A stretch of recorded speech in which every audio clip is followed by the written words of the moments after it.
नमस्कार। मैं हूं महेंद्र सिंह और आप देख रहे हैं न्यूज शॉट। आप सभी का स्वागत है। पूर्व प्रधानमंत्री डॉक्टर मनमोहन सिंह आज हमारे बीच नहीं है।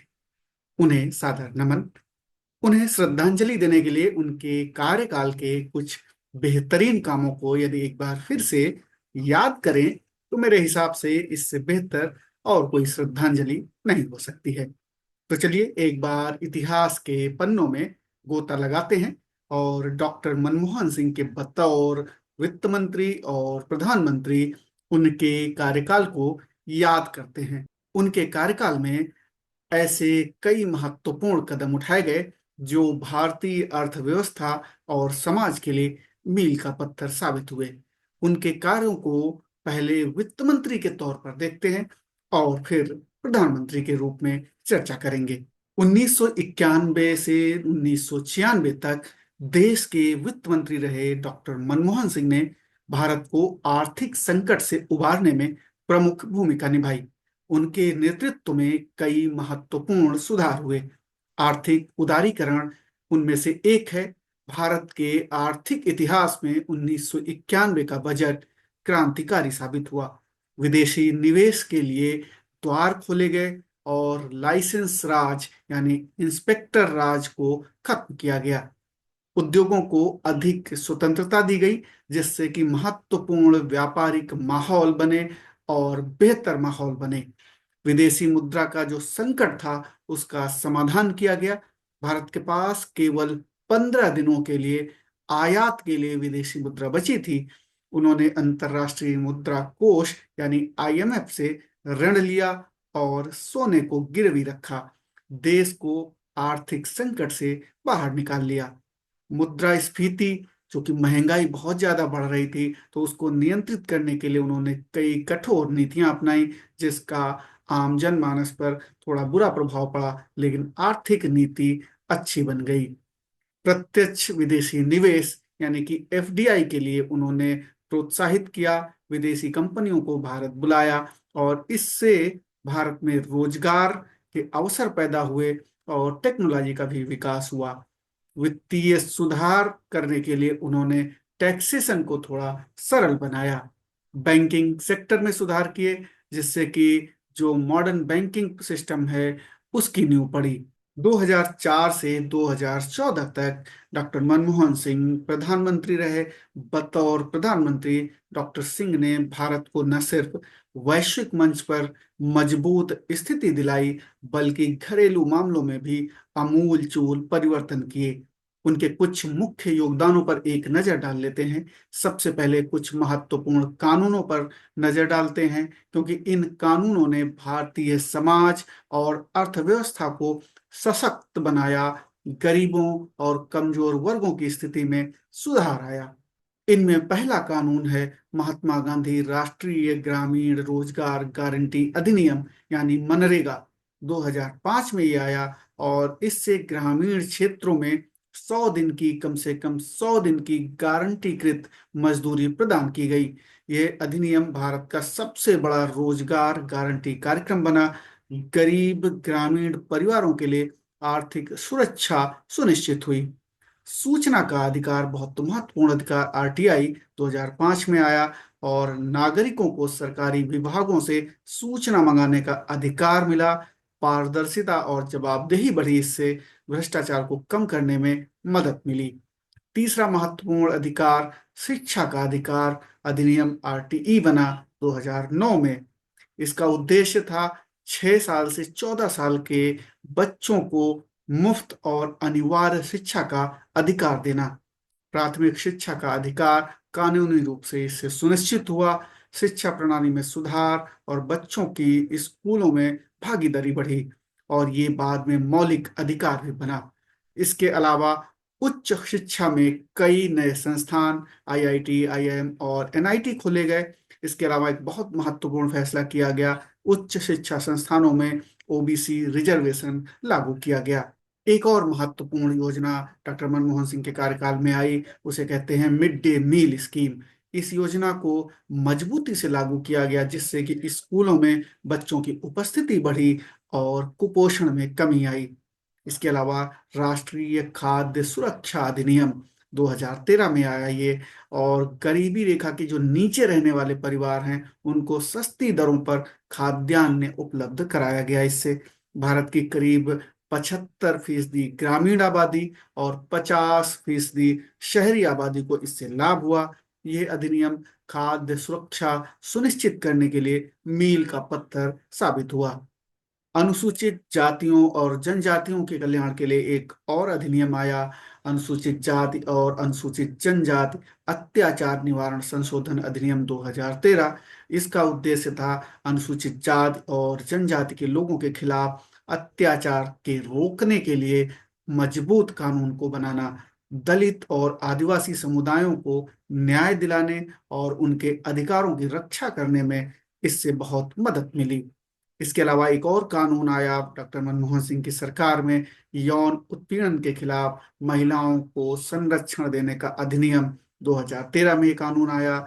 और इससे क्या हुआ कि जो ऑफिस में यानी कार्यस्थल पर जो महिलाओं के साथ यौन उत्पीड़न होता था उससे ये बचाने वाला कानून बना।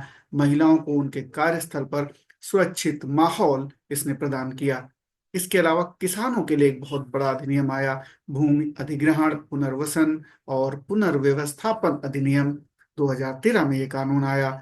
और इसका फायदा ये हुआ कि जो भूमि अधिग्रहण के दौरान जो किसानों को जो जमीनों उनकी छिन जाती थी और उनके पास फिर और कुछ नहीं बचता था, तो उनके लिए उचित मुआवजे का इसमें प्रावधान किया गया। इसके साथ में उनके पुनर्वास का इसमें कानूनी रूप से हक दिया गया उनको। तो भूमि अधिग्रहण प्रक्रिया में पारदर्शिता आई, न्याय सुनिश्चित हुआ इससे, और ग्रामीण क्षेत्रों में लोगों के अधिकार इससे सुरक्षित हुए।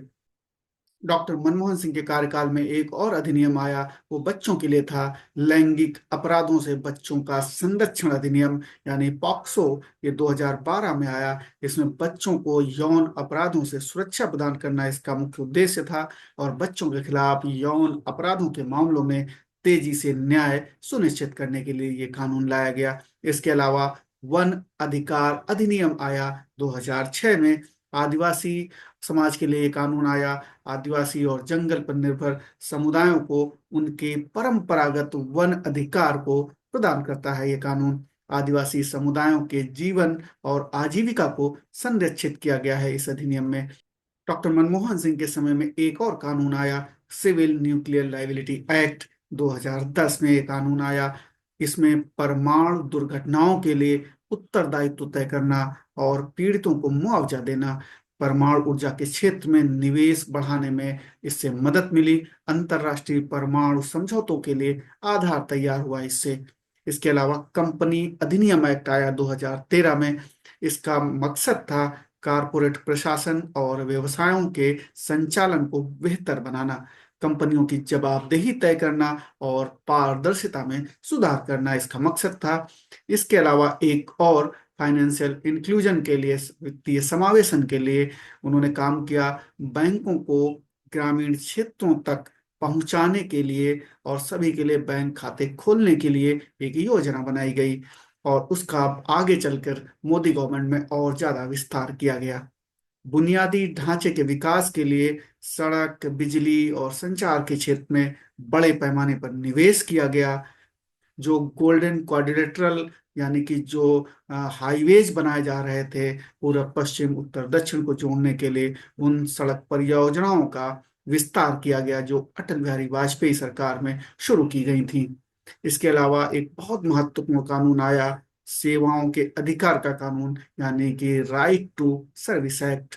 कई राज्यों ने इस कानून को डॉक्टर सिंह के मार्गदर्शन में लागू किया। इससे फायदा ये हुआ कि सरकारी सेवाओं की समयबद्धता और जवाबदेही सुनिश्चित हुई। इसके अलावा डॉक्टर सिंह ने विदेश नीतियों में बहुत उपलब्धियां हासिल की। डॉक्टर मनमोहन सिंह ने भारत की विदेश नीति को नई दिशा दी और वैश्विक मंच पर भारत की स्थिति को मजबूत किया। डॉक्टर मनमोहन सिंह ने अमेरिका के साथ परमाणु समझौता किया 2008 में। यह डील उनके कार्यकाल की सबसे बड़ी उपलब्धियों में से एक मानी जाती है। इस समझौते ने भारत के परमाणु ऊर्जा कार्यक्रम को अंतरराष्ट्रीय समर्थन और वैधता प्रदान की। चीन और पाकिस्तान के साथ उन्होंने संबंध सुधारने की कोशिश की। डॉक्टर सिंह ने चीन और पाकिस्तान के साथ संवाद बढ़ाने की कोशिश की। हालांकि सीमाई विवाद पूरी तरह से हल नहीं हो सके, लेकिन उन्होंने कूटनीतिक वार्ता को बढ़ावा दिया। अफ्रीका और एशिया में प्रभाव को और बढ़ाया। डॉक्टर सिंह ने भारत अफ्रीका मंच और अन्य मंचों के माध्यम से एशिया और अफ्रीका में भारत की भागीदारी बढ़ाई। सार्क के माध्यम से क्षेत्रीय सहयोग बढ़ाया। उनके नेतृत्व में भारत ने दक्षिण एशिया में आर्थिक और सामाजिक विकास के लिए सार्क के मंच का उपयोग किया। आर्थिक नीतियों में डॉक्टर मनमोहन सिंह को भारतीय अर्थव्यवस्था के उदारीकरण का श्रेय दिया जाता है। हालांकि ये प्रक्रिया उन्होंने वित्त मंत्री के रूप में शुरू की थी, लेकिन प्रधानमंत्री के रूप में उन्होंने इसे और आगे बढ़ाया। डॉक्टर मनमोहन सिंह ने तेज आर्थिक विकास के लिए बहुत काम किया। उनके कार्यकाल में भारत की जीडीपी विकास दर औसतन 8% रही, जो कि विश्व के अन्य देशों के मुकाबले अत्यधिक प्रभावशाली थी। वैश्विक आर्थिक संकट जो 2008 में आया था, उससे निपटने में सफलता प्राप्त की। 2008 में जिस तरीके से वैश्विक आर्थिक संकट आया था, भारत की अर्थव्यवस्था अन्य देशों की तुलना में अधिक स्थिर रही और डॉक्टर मनमोहन सिंह की नीतियों ने वित्तीय क्षेत्र को बचाए रखने में महत्वपूर्ण भूमिका निभाई। डॉक्टर मनमोहन सिंह के समय में एक और स्कीम बहुत पॉपुलर हुई, डायरेक्ट बेनिफिट ट्रांसफर स्कीम, यानी कि गरीबों को सीधे उनके खाते में पैसा पहुंचाना। इससे बिचौलियों की भूमिका कम हो गई और सरकारी योजनाओं का लाभ सीधे जनता तक पहुंचने लगा। डॉक्टर मनमोहन सिंह एक साधारण जीवन जीने वाले विनम्र और विद्वान नेता के रूप में जाने जाएंगे। उनके कार्यकाल में भारत ने न केवल आर्थिक रूप से प्रगति की, बल्कि अंतर्राष्ट्रीय स्तर पर अपनी स्थिति मजबूत की। उनके द्वारा पारित कानून और नीतियां आज भी भारतीय समाज और अर्थव्यवस्था में प्रभावी हैं। डॉक्टर सिंह की विरासत न केवल उनकी उपलब्धियों में, बल्कि उनके नेतृत्व के शांत, स्थिर और दूरदर्शी दृष्टिकोण में झलकती है। उनके कार्यकाल को भारतीय लोकतंत्र और शासन की उत्कृष्टता के उदाहरण के रूप में याद किया जाएगा। आप डॉक्टर मनमोहन सिंह को किस तरीके से श्रद्धांजलि देना चाहते हैं, किस तरीके से आज याद करेंगे, कमेंट करके हमें बता सकते हैं। फिलहाल डॉक्टर मनमोहन सिंह को विनम्र श्रद्धांजलि के साथ इस वीडियो को यहीं विराम देते हैं। नमस्कार।